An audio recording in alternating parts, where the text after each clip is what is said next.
Hello, and welcome to the Creative Mindset Podcast. My name is Isolde Trachtenberg, and I am thrilled to welcome you. This show is about vision and tactics. We will discover practical techniques to develop your vision of your creativity. We'll also discuss techniques to find the mental and emotional space, as well as the inspiration to create. And then we'll explore what it takes to spread the word about your creations so you can live your best and most creative life. Today's creative life has been more about admin and tech than creativity, but the admin and the tech are in support of the creativity, so I feel pretty good about that. I want to talk to you today about business. I tend to be a rather informal person about most things.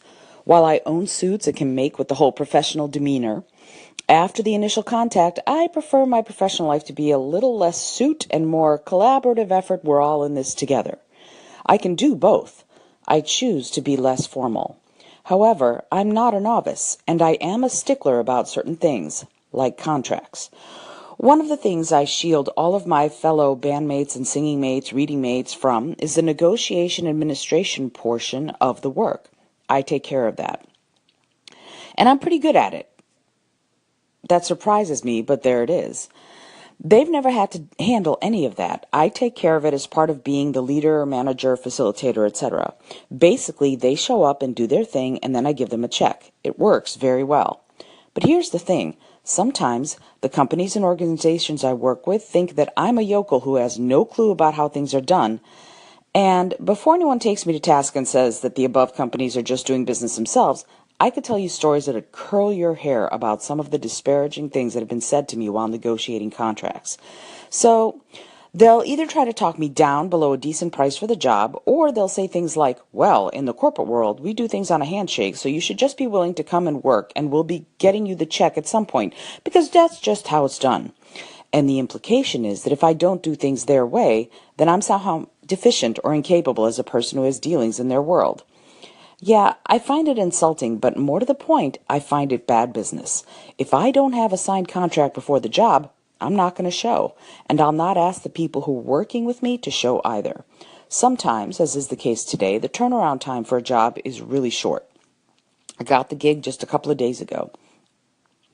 And the organization presents as having the expectation that will show before the contract is signed because they're well known and because we do have such a short turnaround time. And I say, no, I'm not going to show, and I'm not going to ask the other performers to show if I don't have a signed contract that we will get paid as stipulated by the contract and the amount and the time frame for the job. What I've gotten in the past from such clients is that I'm doing bad business by not playing ball. How I feel about it is that it's bad business to not have the infrastructure in place to put through a contract you want fulfilled by a vendor in a timely manner.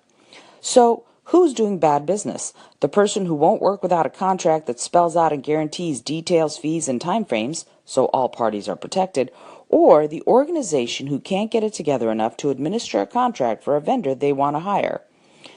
I've been burned by being lax in this area before. I know other people who've been burned by this. For me, this policy is non-negotiable. And that was policy, not policy.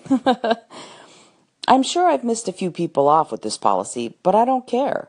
This is business, and I would rather work with and for people who ensure that contracts are signed. I'll do my best to give my clients all they want and more, under promise and over deliver. What I ask for in return is a contract that gives me, or us, what we need to perform our best and details how we'll be paid for that performance and the fee for that performance as well. Bottom line, if I don't have something in writing, I'm not going to show, and I won't ask anyone working with me to show either. I think it's important for people who are creative to remember that nowadays not only are they creatives, but they're business people too. Never do anything without a signed contract. I have a colleague and friend who won't show unless he's paid in full at least 2 weeks before any date that he has to go perform at. Why? Because this way he is protected knowing that he has gotten paid, and he will deliver. He's amazing at what he does. The clients know that, he knows that, and the policy is spelled out beforehand. The more you have in writing, the more everyone can feel comfortable that they're going to get both what they offer and what they pay for. It's a much better way to do business, creative or not.